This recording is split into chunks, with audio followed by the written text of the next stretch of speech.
১৫০০ বছর আগে অন্ধকার অমানিসায় হেরার রশ্মি নিয়ে সেই জাহিলিয়াতের জামানায় আগমন করেছিলেন। ১৫০০ বছর আগে মানুষগুলো ছিল যখন বর্বর, বেদুইন, যাযাবর, মূর্খ, সভ্য, যিনি তাদেরকে বানালেন সুসভ্য, আধুনিক, সুশীল, ভদ্র, আল্লাহওয়ালা, পরহেজগার মানুষের। যে মানুষটি এসেছিলেন ১৫০০ বছর আগে, তিনি এসে দেখলেন সভ্যতার লেশ মাত্র নেই, অন্ধকারের মাঝে হারিয়ে গেছে গোটা মানবতা। যেখানে নারীর ইজ্জত নেই, নারীর সম্মান নেই, নারীর অধিকার নেই, যেখানে মানুষে মানুষে ভেদাভেদ কালয় আর ধলয়, যেখানে মানুষে মানুষে ভেদাভেদ মালিক আর কর্মচারীর মাঝে, যেখানে গোষ্ঠী প্রথা প্রবল, যে মানুষগুলো রাস্তার মোড়ে দাঁড়িয়ে থাকতো লাঠিসোঁটা নিয়ে মানুষের সম্পদ লুণ্ঠন করার জন্যে, তিনি আসলেন, পথের দিশা দিলেন। ২৩ বছর নবুয়তের জিন্দেগি পার তিনি যখন বিদায় নিলেন, পশ্চিমা বিশ্বের মনীষীরা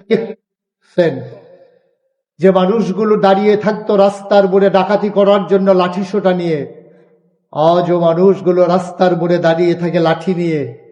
আগে দাঁড়িয়ে থাকতো ডাকাতি করার জন্যে, এখন দাঁড়িয়ে থাকি কেউ ডাকাতি করে কিনা পাহারা দেওয়ার জন্য। আমূল পরিবর্তন ঘটিয়ে দিলেন যে মানুষটি। আল্লাহ তাবারক ওয়া তাআলা ২৩ বছরের হায়াতে জিন্দেগিতে যে কোরআনকে নাজিল করে দিলেন, কোরআনুল কারীমের এমন একটা আদেশ নাই যেটা আমার নবীর জীবনে নাই। কোরআনের এমন একটা নিষেধ নাই যেটা আমার নবীজি ছেড়ে দেন নাই। তার সূরত, তার সিরত, তার চরিত্র এবং তার নমুনা ছিল অপূর্ব এক সমন্বয়, যেন সোনার মাঝে সোহাগা। তিনি দেখতে যেমন ছিলেন, তার চরিত্র ছিল তেমন উত্তম, এবং সকল মানুষের জন্য তার চরিত্র ছিল আদর্শ, আজও আছে। সম্মানিত উপস্থিতি, ১৫০০ বছর আগে যে মানুষটি এমন সুন্দর করে মাত্র ২৩ বছরের ব্যবধানে গোটা পৃথিবীকে বদলে দিলেন, দেখিয়ে দিলেন, চিনিয়ে দিলেন, জানিয়ে দিলেন, আজও আমরা দেখি এই ভূখণ্ড বাংলাদেশে ১৯৪৭ সালের ১৪ই আগস্ট, সেই ১৭ সালের আম্রকাননে, পলাশীর আম্রকাননে নবাব সিরাজউদ্দৌলাকে পরাজিত করে ১৭৫৭ সালের ২৩শে জুন যেমন করে বাংলার সূর্য অস্তমিত গিয়েছিল, আর ১৯৪৭ সালের ১৪ই আগস্ট ভারত উপমহাদেশ থেকে ইংরেজেরা যখন বিদায় হলো, এই ভারতীয় উপমহাদেশটা দুটা ভাগ করা হলো, পাকিস্তান এবং হিন্দুস্তান।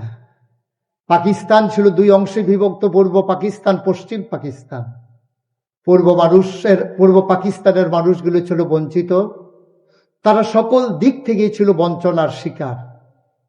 ২৩ বছর বঞ্চনার স্বীকারোক্তি দিয়ে ১৯৭১ সালে তারা যখন সেই স্বাধীনতার ডাকে, মহান স্বাধীনতার ঘোষণার মাধ্যমে রক্তক্ষয়ী এক সংঘর্ষে জড়িয়ে পড়ল, অসম যুদ্ধে, মাত্র ৯ মাসের ব্যবধানে প্রাণের বিনিময়ে, মায়ের ইজ্জত আবরুর বিনিময়ে পৃথিবীর মানচিত্রে নতুন করে একটি দেশের নাম জায়গা করে নিল, দেশের নাম বাংলাদেশ।